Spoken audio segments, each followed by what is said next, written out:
Can we almost like as a case study look at a few people in the tech area that I'm familiar with that I know well? We can. The only caveat being that I may have no familiarization with them whatsoever. And you may have to brief me on them. Yeah. So I'll do my best to brief. I'll do my best to reduce human beings into simple descriptions. And then you can give me insights of why the hell they're such effective leaders based on my description, not based on your actual deep knowledge of the human beings. So that caveat of my inability to speak both the English language and describe humans well. Let's talk about first Elon Musk. So he's known as being quite harsh in the sense of, first of all, a very high bar of excellence. And also willing to what he calls kind of first principles thinking of asking the questions that hurt, which is, why the hell are we doing it this way? Why can't it be done a lot better? Not just better, but a lot better. So let's. I don't want to hear his whole character. I'll go one section at a time. So we got a guy that's harsh. Yeah. And asking the really hard questions. How can that be good, or why is that good? Well, first of all, it can be horrible. And there's leaders out there that are harsh and they're hated and no one likes them and no one wants to work for them and they never do anything. So what is it that Elon Musk does that gives him the ability to be harsh? So I was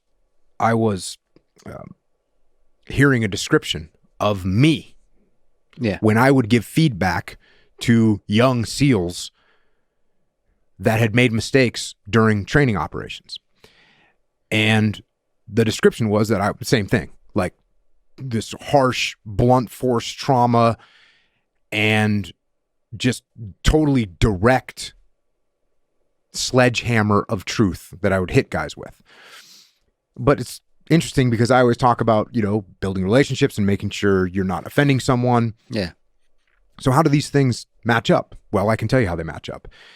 When I was being harsh, the guys that I was being harsh with knew without one shred of doubt that I cared about them more than anything else. And that the reason I was giving them this feedback is because I wanted them to be able to lead their troops. I wanted them to be able to go accomplish their mission. And I wanted them to be able to bring their guys home from war. So I wasn't being harsh because it elevated my ego. I wasn't being harsh because I wanted to denigrate them. I was actually being harsh because I wanted them to accomplish the mission. So if that's where Elon comes from, hey, listen, we got to make this happen. This is for the good of the world to do this, and people know that, then it works. I'll bring this point back up with another guy, Steve Jobs, but let me stay on Elon for a second. The other thing he does, which is interesting, I see the value of this. It'd be great to hear you speak about it. It's unlike many of the other CEOs, very rich billionaires, involved in leading a lot of people. He puts a lot of time into making sure he's on the factory floor. He famously sleeps on the sort of like in the middle of things. And he puts a lot of effort. He's also very good at it, is being a low-level engineer. So like whatever the task is, he wants to understand the details. And he'll talk to the lowest level person in terms of like, somebody who's working literally on putting parts together. He wants to understand what the problem is, what the challenge is. If there's an emergency, he wants to understand the actual details of the problem, not like delegating it to a manager, but like, because a lot of CEOs, a lot of managers will talk about sort of the power and the importance of delegation. Here, he wants to know if there's a big problem. He wants to know the exact detail. He wants to know the exact problem. He wants to, at the fundamental level, understand how to solve that problem. Whether it has to do with materials, whether it has to do with the actual manufacturing, the mechanical engineering aspect. Like we're talking about like engineering. This is a guy who wears a suit, is a CEO, tweets about Dogecoin, but like an actual job, he's low-level engineering. And that, to me, was always inspiring to see somebody who knows what the fuck they're doing. That's what it, like, he gains the respect of engineers at the lowest level. I don't know if that's scalable, But that's always been inspiring to me, and I wonder how many people it's inspiring to. Maybe you could speak to the value of doing that, no matter how high their level of leader is, to be able to do the low level shit. Yeah, and that's a common trait that good leaders have. And maybe he doesn't necessarily know how to do everything, a good leader, but they go down there and talk to the frontline troops and say, hey, what is the issue that you're dealing with? Or, how can I support you? How can I give you help? And one key point that you said is, he said, when there's a problem, right, he gets in there. So there's things happening at his companies that they're working. And so he doesn't have to die. I'm not saying he never does, but he doesn't have to spend as much time working on or looking at some subsystem that's functioning well. He's got a good leader in there that's handling it, and he checks in with that leader, and the leader says, yeah, it's working perfectly. He says, great. When there's a problem, that's when he might have to get down there and dig into some details so that he fully understands it. So that when he digs down in the details, and this is important, he's coming from an altitude where he has a bigger perspective, not necessarily better, but a bigger perspective. So if you sit there and work on a problem, whatever, for 8 hours, and you're staring at, if you were planning a mission and you were planning it for 8 hours, you're staring at the maps and the charts, and you're figuring out where all the troops are going to be located. And I come in after 8 hours and I look at your plan from a distant perspective. There's a good chance I'll be able to see holes in your plan that you couldn't see because your perspective was too close.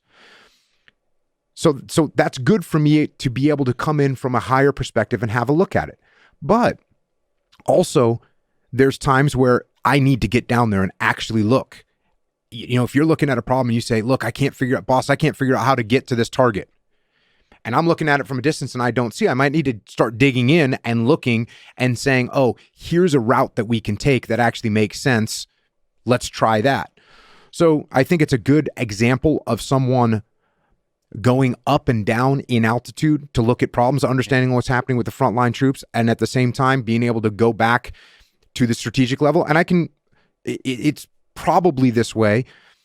The reason that he's successful is because he doesn't get stuck down there. Yeah. Because if he felt the need to micromanage each and every part on a Tesla, it would be very unlikely that he would have the capacity to do all that. Now, he can hand over some broad chip design and say, hey, this is what the function needs to be. And he gives it to Lex, and Lex goes there with your team and you figure it out and you make it happen. If he had to actually do that all himself, most likely not possible. So that's what leaders should be doing. They should go elevate and then get down in the weeds when they have to, and then go back up. The sad thing, this is the part that makes me not want to do a startup, is basically his whole life is dealing with emergencies. Just like you said, he's not dealing. This is not shooting the shit about details of engineering. It's dealing with, like, in the case of the company, life and death, like something that can just completely damage the production line, right? So he's constantly dealing with emergencies, putting out fires. And I don't know if there's something to be said about the psychology of that, of how, like he's spoken himself that he's worried whether his mind can hold up much longer. Mm-hmm. So hopefully in the near future, he will start to form more decentralized command where he has some subordinate leadership that he fully trusts. And most important, that he is properly trained so that they can handle these day-to-day fires, at least 80% of them. So only 20% of the time does he actually need to go in and solve a problem. If he's not doing that right now, then that's going to end up being a problem. Anytime so I work with companies all the time, and that's what's interesting about this is I go and work with a CEO or with the C-suite of a company. It takes a little while to figure out what's going on. I'm kind of going off of the things that you're telling me, almost anecdotally, right? Yes. But let's say that what you, and also I don't know how familiar you actually are with the inner workings of his companies, but if we were to assume that what you're saying is accurate, then my advice would be, hey, listen, you need to start putting a little bit more time and effort into training up some subordinate leadership that has the trust, knowledge, and expertise that you will be able to turn over some of these details to, for two reasons. Number one, so you can let your brain, you can survive a little longer, as he put it, but also all the time that you spend as a leader looking down and into your organization is time that you're not looking up and out. So when you're not looking up and out, you're not seeing what the competitor's doing, you're not seeing where the market's going. There's problems that can come from that. So if right now he's spending too much time looking down and in, and you mentioned, you said, I don't know if I want to do a startup. When you do a startup, you're going to be looking down and in for a while. Yeah. It's going to take a while. You're going to have to do all this work yourself. You're not going to have the finances to put manpower behind these things. So that's probably, maybe he's in that mindset a little bit because he's done so many startups over the years. And so he's habitually in the weeds.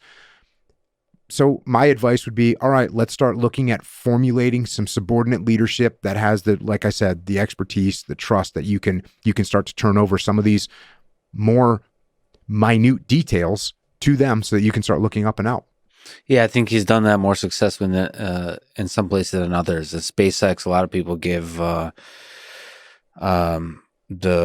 credit to Gwen Shotwell for the CEO, the COO of SpaceX as a very successful person that runs shit, but in Tesla, not as much. So I wonder if you can comment on something a lot of people worry about, and this applies to a lot of tech companies, which is a lot of people worry about that if Elon disappears, the innovative spirit, the company as we know them today, will collapse, will stagnate, and will basically fail to do what they've been doing for so many years successfully. Is there some aspect to what makes a good leader that if you disappear, the thing still lives on, and not just lives on, but thrives? Yeah, so what we have to do in those situations is we have to establish a strong culture inside that organization.